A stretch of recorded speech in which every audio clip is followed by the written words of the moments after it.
오늘 우리에게 주시는 하나님의 말씀은 시편 56편 8절로 13절의 말씀입니다.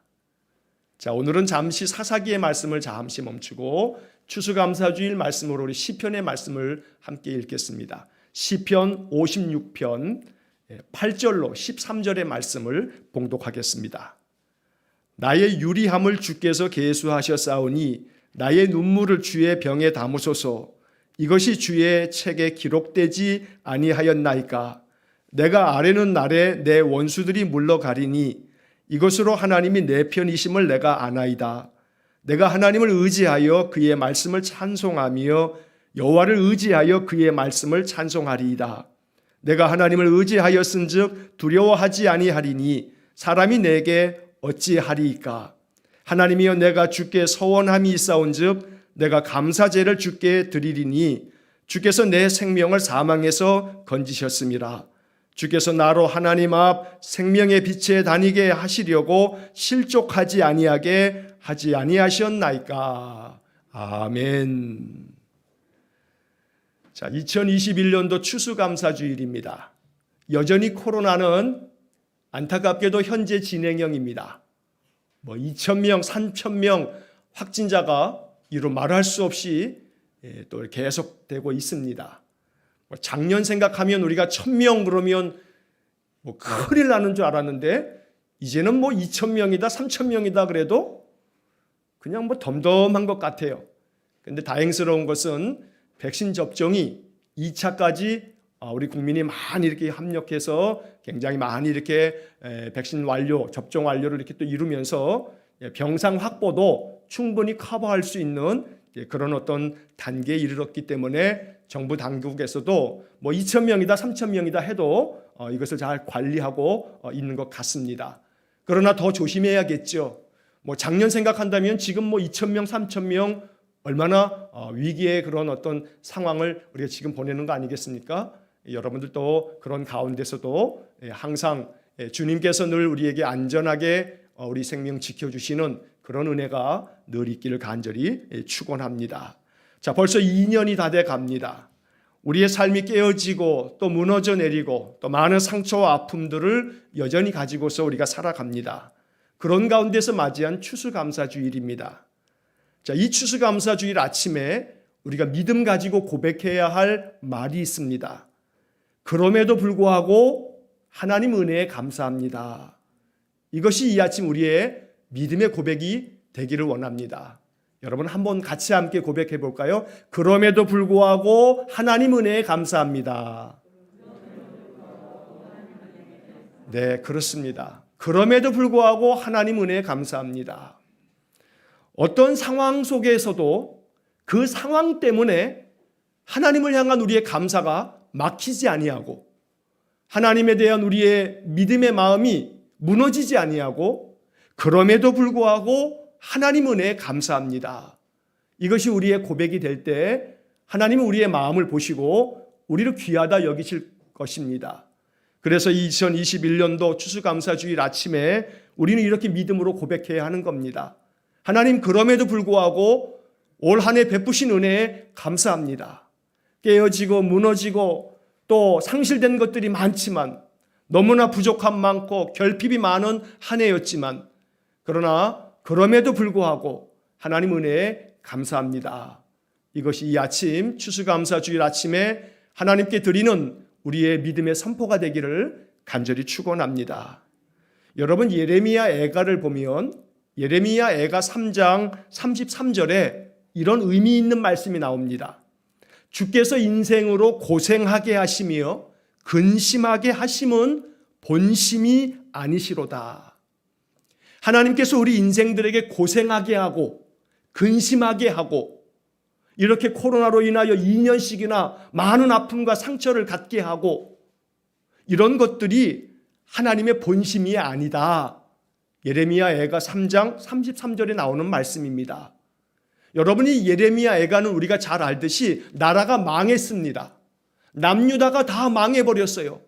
시드기야 왕 마지막 왕은 두 눈이 뽑힌 채 사슬에 묶여서 바벨론에 끌려갔어요. 많은 이스라엘 이 남유다 사람들이 포로로 잡혀갔어요.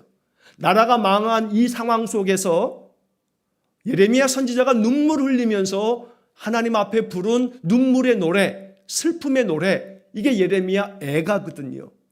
그런데 이 예레미야 애가에서 예레미야가 말한 것처럼 하나님께서 우리들에게, 우리 인생들에게 고생하게 하시는 것, 바벨론의 포로로 잡혀가서 많은 고통을 겪게 되었으니 이거야말로 얼마나 극심한 고생이겠습니까? 근심하게 하시는 이 상황 속에서도 이 예레미야는 뭐라고 우리에게 알려주냐면 이거 하나님의 본심이 아니다, 이렇게 알려주는 겁니다. 말도 안 되는 소리지요. 여러분, 그래도 지금 나라가 망한 건 아닌데 우리는. 그런데 나라가 망했다 생각하면 나라가 망한 시절을 살았던 어르신들도 계시지 않습니까? 일제강점기를 살아보셨던 어른도 계시거든요. 그러다 보니 참 예레미야의 이 얘기는 우리의 마음속에 아주 깊이 와 닿습니다. 뭐냐 하면 하나님께서 우리 인생으로 하여금 근심하게 하시고 또 고생하게 하시는 거, 이거 하나님 본심이 아니다라고 말씀하고 있는 겁니다. 자, 그런 점에서 이제 오늘 우리들은 이런 생각을 하게 됩니다. 하나님 역사의 주인이신데 하나님께서 2년씩이나 그저 한 지역이 아니라 전 세계가 팬데믹이라고 하는 온 세상이 이 코로나 바이러스로 인해서 고통의 세월을 보내고 있는데 역사의 주인이신 하나님께서 왜 이렇게 그냥 내버려 두시나? 예전 같지 않게 예전에 사스 또 메르스 이래도 한 1년쯤 지나면 치료제도 나오고 이러면서 좀 안정이 됐는데 벌써 2년째입니다. 자, 2년이 지나고 이제 곧 새해가 되게 되면 이제 3년을 향해 나아가는 겁니다. 자, 왜 하나님이 이렇게 그대로 두시나? 가만히 생각해 보면 우리가 깊이 묵상하며 고백해야 할 것은 우리에게 고생하게 하고 근심하게 하고 고통하게 하려고 하는 게 아니고 사실은 우리를 살리시려는 거다라고 하는 깨달음이 우리 안에 있어야 합니다. 우리를 살리시려고. 무슨 이야기냐 하면 이대로 이렇게 내버려 두면 하나님께서 이 코로나라고 하는 절박한 우리의 삶을 너무나 무너뜨리고 깨뜨리는 이 코로나와 같이 모든 세상을 멈추게 하지 않으면 이 세상이 저 끝도 없는 바닥으로 추락하거나 결국에 가서는 모두가 파멸하는 완전한 세상의 파멸이 곧 다가올 것 같으니까 이대로 내버려 두면 우리 인간 세상이 완전히 파멸될 것이 눈에 보이니까 하나님 멈추게 해야 되는데 좋은 말로 들어요, 안 들어요? 인간들이 안 들어요. 하나님이 좋은 말로 해서 듣는 그런 사람들이 아니잖아요. 그러니까 이것 외에는 하나님 방법이 없으셨나 보다 하는 생각을 갖게 되는 겁니다. 그래서 결국 우리는 이 인생의 삶에서의 이 크나큰 이 고난의 세월을 보내면서 그래도 여전히 이건 하나님의 본심이 아니지, 우리를 살리시려고 함이 하나님의 본심이야. 잠시 후에 오늘 우리가 읽은 시편 56편의 말씀에서도 보겠습니다만 하나님께서 우리에게 사망에서 우리를 건져내시려고 우리에게 생명 주시려고 인생의 삶에 베푸시는 역사함이 분명히 있다는 겁니다. 그래서 이 코로나가 계속되어지는 2021년 우리가 추수감사주의를 맞이하면서 오늘 아침에 시편 56편의 말씀을 가지고 바로 고난 중에 드린 감사 찬양, 이러한 제목으로 함께 말씀을 나누려는 겁니다. 자, 오늘 이 말씀에는 56편, 여러분 성경을 보시면 1절 위에 이 시편에 대한 제목이 붙어 있어요. 우리가 이것을 표제요 이렇게 말합니다만 시편에 대한 제목이에요.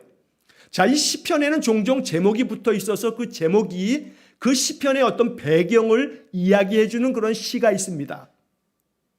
자, 이 56편에 보면 그 1절 위에 그 제목의 첫 번째 그 내용이 다윗의 믹담시 이렇게 나옵니다. 다윗의 시라는 거예요. 다윗이 썼어요. 자, 그런데 그 다음에 그 제목의 맨 끝에 보시면 이런 말이 나오죠. 다윗이 가드에서 블레셋인에게 잡힌 때에. 자, 이런 제목이 나옵니다. 자, 다윗이 가드라고 하는 그곳에서 블레셋 사람들에게 붙잡혔을 때 바로 이 시편을 기록했다는 겁니다. 자, 이 이야기의 배경은 사무엘상 21장에 나옵니다. 사무엘상 21장 10절부터 15절까지의 이야기를 읽으면 지금 이 상황이 어떤 상황인지를 우리가 알 수가 있습니다.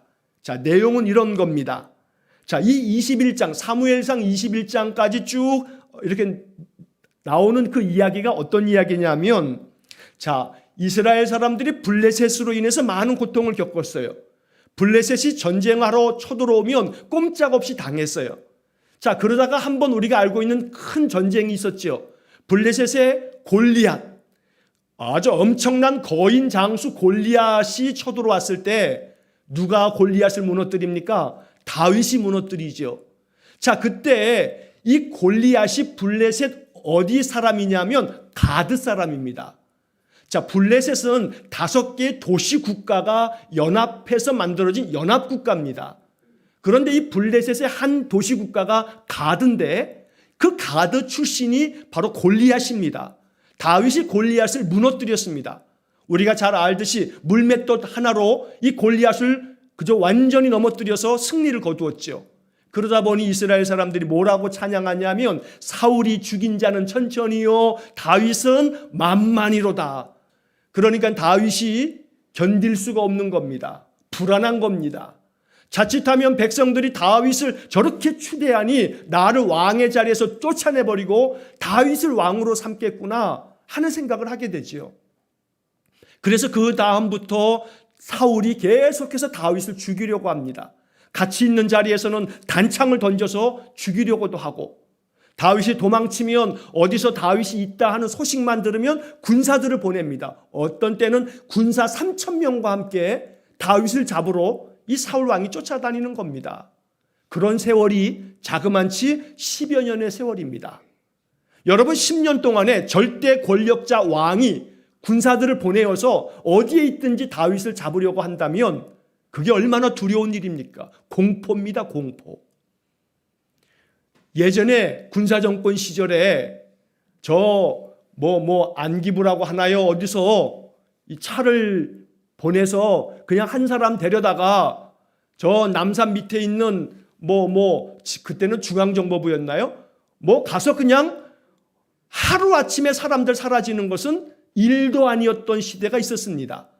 그 당시는 몰랐죠. 세월이 지나고 이제 역사가 그런 것들을 밝혀내면서 그런 시대, 사실 그런 시대가 오늘 우리가 살고 있는 이 시대였습니다. 사실 그 시대를 다 살아오신 그런 분들이 여러분 아닙니까? 자, 한 나라의 절대 권력자 대통령이 마음 먹으면 한 사람 죽이는 거 일도 없습니다. 여러분, 가나안 땅이요 그렇게 넓은 땅이 아닙니다. 그냥 기껏 해봐야 전라남북도 그냥 합쳐놓을 정도, 우리 하나의 어떤 그런 경상도 하나 합쳐놓은 그런 정도밖에 안 되는 땅입니다. 그러니 절대 권력자 사울 왕이 다윗을 잡아서 죽이려고 하는 거, 이거 시군죽 먹기입니다. 그럼에도 불구하고 하나님 도와주셔서 10년 동안 도망쳤습니다. 그런데 나중에는 더 이상 도망칠 수 없겠다라고 하는 마음이 드니까 다윗이 저 블레셋 땅으로 망명을 가는 겁니다. 망명을. 예전에 그 박정희 정권 때 목숨이 위태로우니까 그 김대중 전 대통령이 미국으로 망명 가는 거 아닙니까? 이렇게 망명 가는 겁니다. 망명을. 자, 블레셋에 망명 갔는데 좀 전에 말씀드린 것처럼 블레셋이 어딥니까 이게? 다윗이 골리앗을 무너뜨렸던, 그래서 이 블레셋을 완전히 승리했던 그 나라가 블레셋입니다. 따지고 보면 이스라엘에게는 적군입니다. 적국에 지금 망명을 하는 겁니다. 그것도 아까 말씀드린 것처럼 블레셋에는 5개의 도시국가가 있는 겁니다. 그런데 하필이면 가드 땅으로 지금 망명을 하는 겁니다. 아스글론도 있고 에글론도 있고 또 여러 도시국가들이 있는데 다른 데를 두고 가드로 도망친 겁니다. 왜냐하면 사울 왕이 내가 가드 땅으로 도망친 걸 알면 그놈이 거기 가서 죽으려고 글로 갔구나 하고 나를 더 이상 찾지는 않겠지, 아마 그렇게 생각했을 겁니다. 그래서 가드 땅으로 도망쳤는데, 자, 가드 땅에 그 당시 아기스 왕한테 도망쳐서 내가 망명을 왔습니다 이랬겠죠. 그랬더니 이 블레셋 가드 왕의 신하들이 다윗을 보자마자 아마도 성경에는 그런 표현이 없습니다만 아마 소스라치게 놀랐을 겁니다. 왕에게 이야기를 하는 겁니다. 사무엘상 21장에 나오는 얘기인데, 왕이요, 저 사람이 다윗인데 저 사람에 대해서 이스라엘 사람들이 사울이 죽인 자는 천천히요, 다윗은 만만이라고 말했던 자입니다. 이런 기록이 사무엘상 21장에 나오는 겁니다. 자, 말인즉슨 결국은 저 다윗이 지금 우리에게 온 것은 망명이 아니고, 어쩌면 저렇게 들어와서, 망명이라고 하는 이름으로 들어와서 우리 이 나라를 더 살펴가지고 자기 본국에 있는 나라의 이 소식을 연통을 해서 우리나라를 완전히 무너뜨리려고 지금 들어온 겁니다. 뭐 이런 식으로도 아마 얘기했을 겁니다. 저놈은 매우 위험한 자입니다. 그렇게 얘기를 했겠죠. 그러니까 가드왕 아기스가 자기 신하들의 이야기를 듣고 이제 마음이 움직이는 것을 다윗이 감지하는 겁니다. 그래서 다윗이 이 가드왕 아기스 앞에서 어떻게 하냐면 미친 척합니다. 미친놈처럼 행세하는 겁니다. 침을 질질 흘렸다고 성경에 돼 있습니다. 아마 미치광이처럼 아마 발광을 하면서 막 침을 흘리고, 아마 눈도 아마 까만 눈동자를 위로 치켜 들어가지고 그냥 하얀 눈동자만 보이게 하면서 마치 그냥 온몸을 뒤틀면서 소리도 고래고래 지르며 미친놈 제대로 아마 연극을 했을 겁니다. 그러니까 오죽하면 가드왕 아기스가 성경의 사무엘상 21장에 뭐라고 이야기하냐면 이 미치광이를 누가 데려왔냐 이야기합니다. 그래서 이 가드왕은 이 다윗에게 미치광이라고 하는 이야기를 하고 있는 겁니다. 자, 그런 상황 속에서 미치광이 행세를 하면서 다윗이 간신히 이 가드 땅 블레셋을 도망쳐 나오는 겁니다. 자, 그렇게 그 상황 속에서 다윗이 오늘 이 시편을 이야기합니다. 자, 그런데 이런 고난 중에 우리 같으면 하나님 앞에 아마 이렇게 얘기했을 겁니다. 아이, 도대체 뭡니까? 사무엘 사사를 보내서 내게 기름을 붓더니 왜 내게 기름을 붓습니까? 아니, 기름을 부으셨으면 나를 뭔가 사용하시려고 그러신 모양인데, 근데 자그마치 이것도 10년 동안이나 내가 이렇게 목숨의 위협을 느끼면서 고통하고 있으니 이게 어찌된 일입니까? 내가 간신히 지금 이 블레셋 땅으로 도망쳐 왔는데 여기서 내가 이렇게 또 죽임을 당할 것 같아서 미치광이 행세를 하면서 내가 이렇게 도망치고 있으니 내 신세가 도대체 뭡니까? 하나님, 정말로 나를 지키시는 분 맞습니까? 나의 하나님 맞습니까? 아마 여러분, 지금 이 코로나가 말이에요, 10년 동안 더 심각한 상태로 계속된다면 견딜 수 있는 사람이 없을 거예요.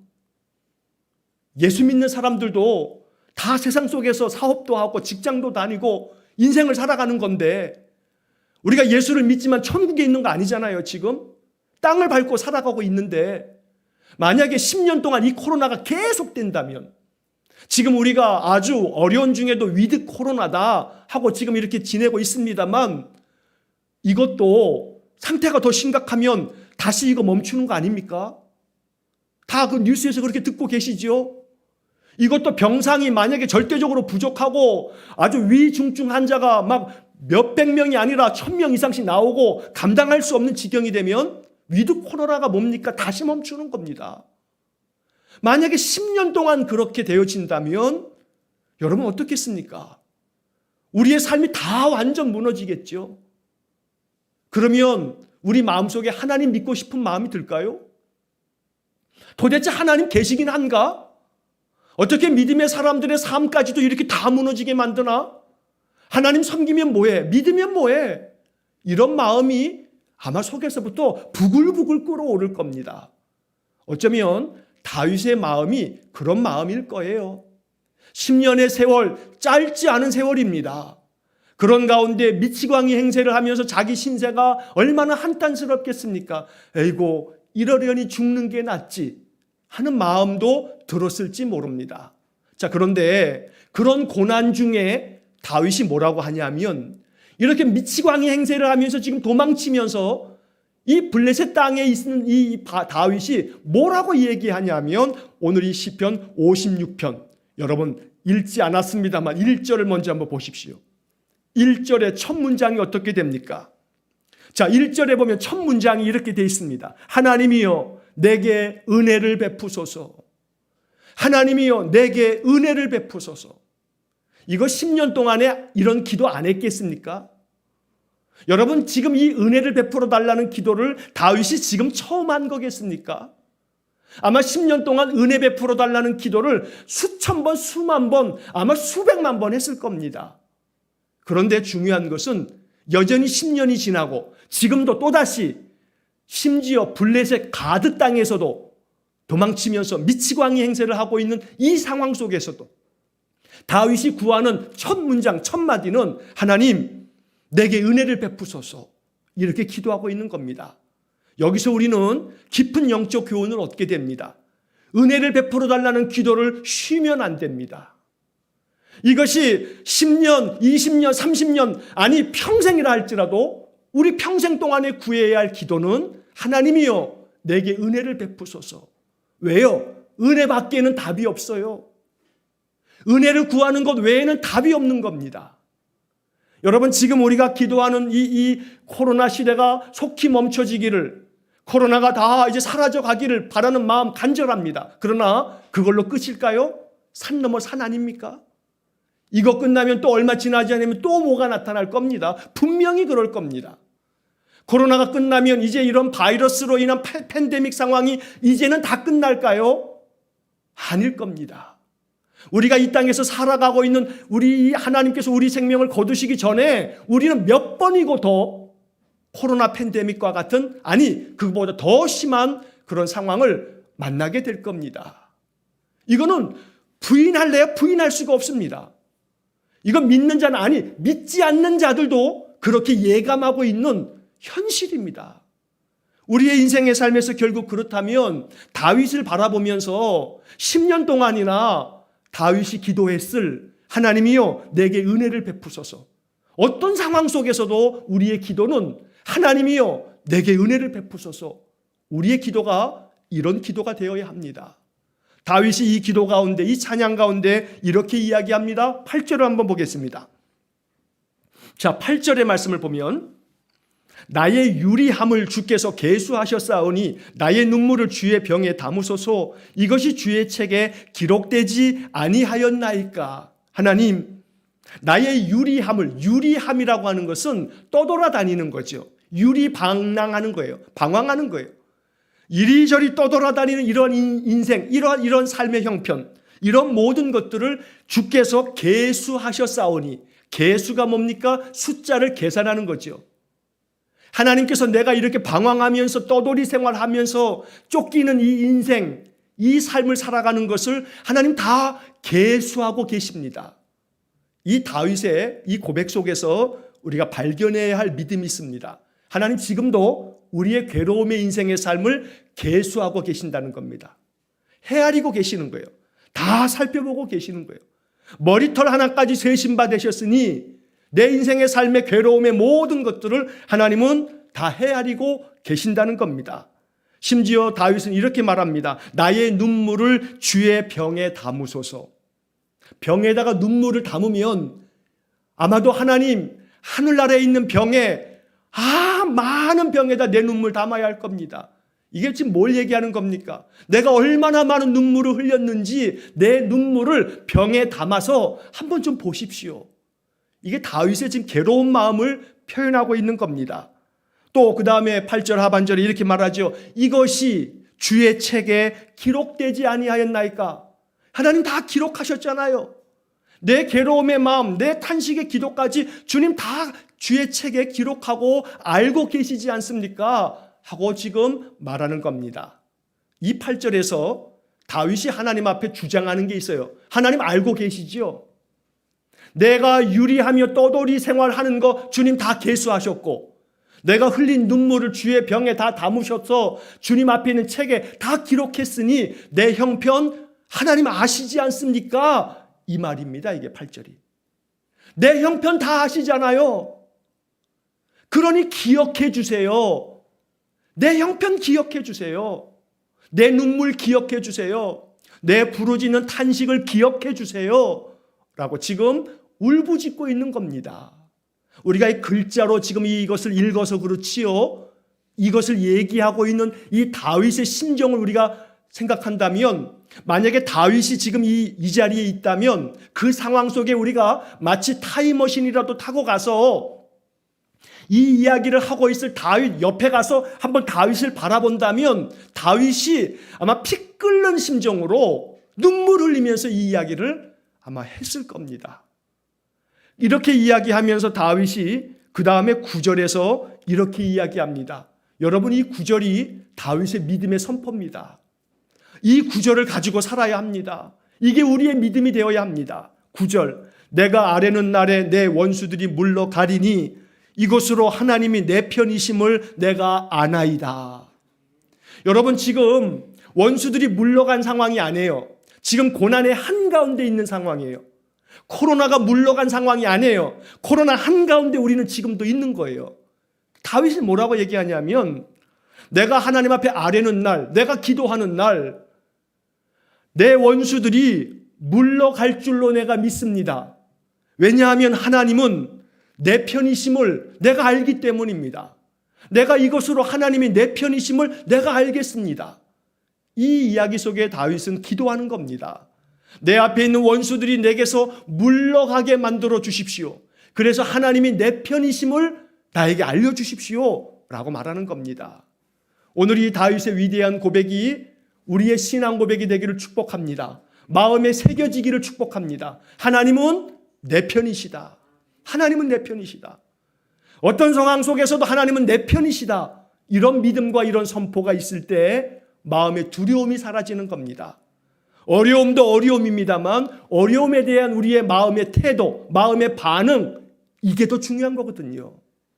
인생의 괴로운 문제는 계속되는 겁니다. 죽을 때까지 계속됩니다. 중요한 것은 인생의 괴로움의 문제들을 내가 맞닥뜨렸을 때, 내가 그 괴로움을 당하고 있을 때 그 괴로움에 대한 내 마음의 반응, 내가 어떻게 이에서 반응할 건가? 이 문제 앞에서 내가 계속해서 탄식하며 두려워하기만 한다면 내 마음의 반응이 계속 문제 앞에 집착하면서 두려워하면 우리는 더 나락에 떨어지게 됩니다. 어떤 문제 앞에서도 그 문제를 바라보는 내 마음의 태도, 내 마음의 자세가 성경의 말씀을 통해서 배움이 된다면 문제될 거 없습니다. 견뎌내고 이겨낼 수 있습니다. 인생에 어떤 사람도 문제없는 인생은 없습니다. 여러분, 몇백억, 몇 조 이상을 가지고 있는 저 억만장자 이상의 사람들에게도 근심이 없지 않겠느냐 물으면 아니, 그들에게도 다 근심이 있습니다. 인생의 삶 속에서 결국은 내 인생의 문제 앞에서 내가 이것을 어떻게 반응할까? 오늘 이 성경에 그 답이 있는 겁니다. 다윗이 이야기합니다. 내 원수들이 물러갈 줄로 믿습니다.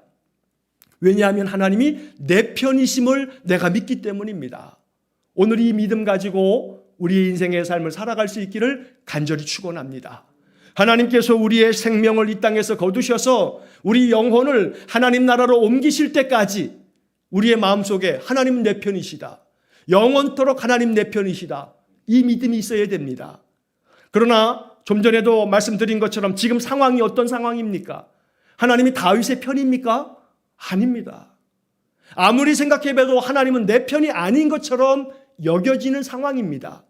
그럼에도 불구하고 다윗은 선포합니다. 하나님은 내 편이십니다. 내가 이것을 압니다. 라고 말하고 있는 겁니다. 자, 그 다음에 이어지는 10절의 말씀을 보시면 다윗이 이 10절의 말씀을 통해서 이렇게 그 마음에 자기 영혼에게 이야기하면서 선포합니다. 10절, 내가 하나님을 의지하여 그의 말씀을 찬송하며 여호와를 의지하여 그의 말씀을 찬송하리이다. 여기 찬송한다라는 말이 나옵니다. 왜 찬송하냐 하면 하나님을 의지하여, 내가 이 상황 속에서도 하나님을 의지하여 하나님의 말씀을 내가 찬송합니다. 하나님의 말씀을 찬송합니다. 어떤 말씀이에요? 내가 너와 함께 할 거다. 항상 내가 너와 함께 할 거다라고 하는 말씀이 다윗에게도 여러 번 주어집니다. 하나님께서 다윗에게 말씀하신 대로 내가 주님의 말씀을 찬송합니다. 찬송합니다. 그래서 오늘 이 말씀을 나누면서 제가 이 56편을 묵상하면서 고난 중에 드린 감사 찬양이다. 정말로 절체절명의 위기 속에서 다윗이 고난 중에도 내가 하나님 찬송합니다. 주님의 약속의 말씀을 내가 의지하기에 하나님 찬송합니다. 이렇게 나아가고 있는 겁니다. 여러분, 이러한 다윗을 우리가 이 아침 묵상하며 배우기를 간절히 원합니다. 하나님이 내 편이시며 하나님의 약속은 변함이 없는 신실한 약속이기에 이 하나님을 찬송하는 그런 복된 삶이 되시기를 간절히 축원합니다. 고난 중에도, 고난의 한가운데에 있다 할지라도 하나님 찬송하는 믿음의 삶이 되기를 간절히 축원합니다. 자, 그 다음에 이어지는 11절 말씀도 10절 말씀과 마찬가지로 내가 하나님 의지합니다. 하나님 의지하겠다는 다윗의 이 결단의 마음을 우리가 계속 보게 됩니다. 11절, 내가 하나님을 의지하였은즉 두려워하지 아니하리니 사람이 내게 어찌하리까 라고 말합니다. 지금 다윗의 문제는 사람의 문제입니다. 사람 때문에 지금 다윗이 죽을 것만 같은 괴로움을 겪는 겁니다. 그런데 다윗이 11절에서 내가 하나님을 의지하였은즉 두려워하지 않겠습니다. 사람이 내게 어찌하겠습니까? 내가 두려워하지 않겠습니다. 여러분, 여기서 다윗이 자기 앞에 놓여 있는 문제에 대한 다윗의 마음의 반응을 우리가 보는 겁니다. 어떤 마음이에요? 하나님 의지함으로 두려워하지 않겠다고 선포하는 겁니다. 말한다고 말대로 돼요? 나 결심했어. 오늘부터 기뻐할 거야. 그런다고 여러분 기쁨이 찾아와요? 나 결심했어. 오늘부터 겁내지 않을 거야. 염려하지 않을 거야. 라고 아무리 100번, 1000번 다짐하고 다짐해 봐도 의지로 되는 문제가 아니에요. 의지로 되는 게 아니에요. 이것은 하나님의 은혜로 되는 거예요. 그래서 다윗은 아까도 보았듯이 1절에서 하나님이여 내게 은혜를 베푸소서 하고 첫 문장에서 은혜를 구하는 거예요. 마음속에 두려운 마음이 찾아오는데 이 두려운 마음이 알 의지로 내 마음의 결단으로 나 이제 겁내지 않을 거야. 두려워하지 않을 거야. 불안해하지 않을 거야. 그런다고 문제가 해결되지 않더라고요. 이건 전적으로 하나님의 은혜의 영역입니다. 그래서 내가 하나님을 의지합니다 라고 지금 다윗이 말하는 겁니다. 내가 하나님 의지합니다. 그래서 내가 하나님 의지함으로 말미암아 어떤 것도 내가 두려워하지 않겠습니다 하고 선포하는 겁니다. 여기에 답이 있습니다. 하나님 의지하는 거. 하나님 의지하는 거. 물론 이 역시 은혜가 필요합니다. 하나님 의지할 수 있는 마음을 내게 주십시오. 내게 은혜로운 선물로 주십시오. 기도해야 하는 겁니다. 그럴 때 마음속에 어떤 것도 두렵지 않습니다. 사람이 내게 어찌하리요? 코로나가 계속되어도 내게 어찌하리요? 내 인생의 삶에 고난이 계속되어진다 할지라도 견디어낼 수 있으며 이것이 다 지나갈 것이라고 믿고 내 삶 속에서 이 삶 속에서도 그럼에도 불구하고 감사, 이런 감사의 삶을 살아가는 그런 길을 우리가 나아갈 수 있는 것입니다. 자, 그래서 이제 그 다음에 12절 말씀에 이제 다윗이 자신의 인생의 그 상황 속에서 하나님 앞에 이렇게 이제 기도합니다. 자, 12절 말씀을 보시게 되면 하나님이여 내가 주께 서원함이 있사온즉 내가 감사제를 주께 드리리니 내가 주님 앞에 약속한 바 있습니다. 내가 주님 앞에 감사의 예배를 드립니다. 다윗의 마음속에는 항상 하나님 앞에 서원함이 있습니다. 어떤 서원함이냐면 내가 늘 하나님 앞에 감사의 예배를 드리겠다는 서원이 있었던 겁니다. 그래서 이 말씀 속에서 우리는 다윗이 늘 그 인생의 삶 속에서 하나님께 드렸던 서원, 아름다운 영적 서원, 감사 예배 드리겠습니다. 오늘 이 12절이 우리 인생의 삶에 아주 분명한 내 삶의 인생의 가치관 되고 철학이 되고 내 삶의 방법이 되고 내 삶의 기둥이 되기를 축복합니다. 내가 어떤 상황 속에서도 주님께 감사 예배를 드리며 살겠습니다. 이러한 삶의 고백과 하나님 앞에서의 아름다운 서원이 있기를 축복합니다. 아무리 내 삶이 다 무너지는 상황 속에서도 내가 주님 앞에 약속했으니 오늘도 내가 감사 예배를 드리겠습니다. 나올 줄 아는 사람, 그 사람이 궁극적으로 하나님의 영원하신 복을 받습니다. 여러분, 이스라엘의 국기를 아시죠? 하얀 바탕에 파란색 줄이 몇 개 있죠? 그 다음에 그 안에 삼각형 2개를 거꾸로 이렇게 딱 겹쳐놓은 다윗의 별이 있죠. 이 별을 다윗의 별이라고 말합니다. 이스라엘 사람들은 지금도 다윗의 시대를 열망하고 있습니다. 이스라엘의 역사 가운데 지금까지도 그들은 다윗의 시대가 가장 찬란했던 시대라고 고백하는 사람들입니다. 여러분, 다윗은 고난의 세월 속에서도 하나님께 서원한 약속대로 감사 예배를 드린 사람입니다. 이 감사 예배를 통해서 다윗의 인생이 항상 하나님 앞에 복을 얻는 삶이 되었다는 겁니다. 그래서 오늘 이 다윗의 이 고백, 내가 감사제를 주께 드리리니 라고 한 이 고백처럼 이것이 우리의 아름다운 서원이 될 수 있기를 축복합니다. 한 주간 많은 괴로움이 있었어도 거룩한 주일이 되면 하나님, 내가 그럼에도 불구하고 내가 서원한 대로 감사 예배를 드리겠습니다. 부득이 비대면 예배를 드릴 때는 비대면 예배로 마음 중심을 다하고, 대면 예배가 가능하면 또 대면 예배로 나오셔서 함께 교제하며 예배할 수 있는 그런 마음의 중심, 바로 이것이 다윗에게서 배워야 할 영적 교훈입니다. 그리고 마지막에 이제 13절 말씀을 보시면, 주께서 내 생명을 사망에서 건지셨습니다. 주께서 나로 하나님 앞 생명의 빛에 다니게 하시려고 실족하지 아니하게 하지 아니하셨나이까. 여러분, 이 말씀은요, 아직 이루어지지 않은 것이지만 다윗이 믿음 가운데서 이루어진 줄로 믿으면서 선포하는 이야기입니다. 다윗은 지금 여전히 생명의 위협을 느끼고 있습니다.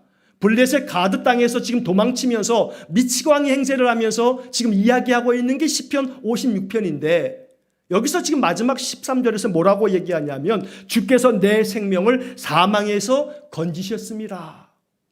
내 생명을 사망에서 건지셨습니다. 아마도 다윗이 이 블레셋 땅에서 정말로 죽을 뻔했다가 도망치면서 이런 고백을 했을 겁니다. 아이고 하나님, 내가 여기서 죽을 뻔했습니다, 진짜로. 그런데 내 생명을 사망에서 건지셨습니다. 그래서 내가 주님 앞에서, 주께서 나를 하나님 앞에서 생명의 빛에서 다닐 수 있도록 내게 만들어 주시는 줄로 믿고 찬양하고 있는 겁니다. 오늘 이 13절의 이 첫 번째 이 표현, 주께서 내 생명을 사망에서 건지셨습니다. 여러분, 이 하나님의 말씀이 아직도 계속되어지는 이 코로나의 어려움 속에서도 하나님께서 내 생명을 사망에서 건지실 줄로 믿으면서 마음 담대하게 인생을 살아가시기를 간절히 축원합니다. 그래서 종국에 가서는 13절에 나오는 말씀처럼 주께서 나로 하여금 하나님 앞에서 생명의 빛에서 다닐 수 있도록, 나의 모든 걸음을 실족하지 않도록 내 모든 인생 걸음을 지켜주시고, 나로 하여금 이 어둠의 터널을 지나가고 있지만 하나님의 말씀이 내 발의 등이요 내 인생 길의 빛이 되어서 생명의 빛으로 늘 다닐 수 있는 그런 신실한, 그런 복된 믿음의 삶 되시기를 주의 이름으로 간절히 축원합니다. 추수감사주일 아침에 여전히 우리의 삶에 고난이 계속되고 있지만 고난 중에 다윗이 드렸던 이 감사 찬양을 마음 깊이 묵상하시면서 이 찬양이 우리의 찬양이 되기를 주의 이름으로 간절히 축원합니다. 기도하겠습니다. 사랑이 많으신 하나님, 감사합니다. 하나님께서 우리에게 은혜를 베푸실 때에 여기에 우리의 삶의 길이 있습니다. 괴로움이 많은 고난의 한가운데에서도 다윗이 하나님 앞에 은혜를 베풀어 달라 기도하면서 내 인생의 삶을 헤아리시는 하나님 앞에 오직 내가 주의 말씀을 의지하여 주님을 찬송합니다, 찬양하였던 다윗을 이 아침 묵상하며 이 믿음을 배우기 원합니다. 주님, 오늘 우리 일산광교에 속한 모든 성도들, 이 예배에 마음 중심을 다하여 예배하는 모든 성도들에게 은혜를 내려주셔서 우리 마음 중심이 여호와를 의지함으로 다윗이 그렇게 살았던 것처럼 언제나 내 인생의 삶 속에 하나님 앞에 아름다운 서원으로 약속하여 기도하기를, 내가 늘 어떤 상황 속에서도 하나님 앞에 감사의 예배를 드립니다 라고 찬양하며 주님께 나아가는 우리 성도들 되게 해 주옵소서. 이 추수감사주일 아침에 고난 중에도 하나님의 은혜를 헤아리며 감사 찬송의 예배를 드리는 우리 성도들의 그 마음 중심을 연락하여 주옵소서. 예수님 이름으로 기도하옵나이다. 아멘.